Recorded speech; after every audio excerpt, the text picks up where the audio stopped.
Hi అండి బాబు, welcome back to పెండూరు కోడి పంజాలు.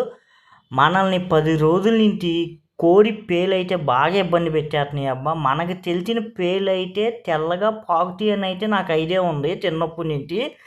ఈ పేలు ఏంటంటే కళ్ళ మొహం నిండా పట్టుకుని గుంపులు గుంపులుగా ఉంటున్నాయి. మరి ఇప్పుడు దాకా నేను ఎప్పుడు చూడలేదు, చూడనాచిని మనకు తెలుసని అయితే నేను చెప్పలేను. ఇవి అయితే కొత్తగా గుంపులు గుంపులుగా ఉంటున్నాయి, అవి అసలు ఎటు కదలతల్లా.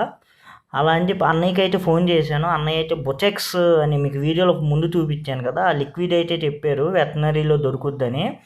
దాన్ని తీసుకొచ్చి 20 లీటర్ల నీళ్ళల్లో 5 ml కలిపి చాలా జాగ్రత్తగా కళ్ళకి ముక్కుకి నోట్లోకి వెళ్లకుండా జాగ్రత్తగా ముంచి కోళ్ళన్నింటినీ బయట వదిలేసానబ్బా.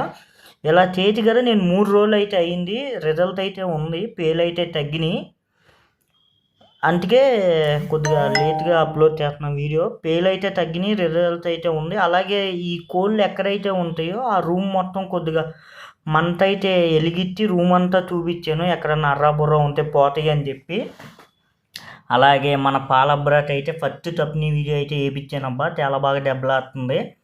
అన్న మనకి చెప్పినట్టే మామూలుగా తంటల పెద్ద పెద్ద ఇసుళ్ళు అయితే వేస్తుంది.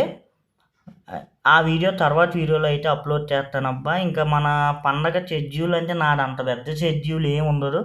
జనవరి 14వ తారీఖు రామూరుపాడులో నరసింహనాయుడు అన్న పంజాలు అయితే ఉన్నాయి, ఆ రోజైతే అక్కడే ఉంటాను. తర్వాత 2 రోజులు మన ఊరే.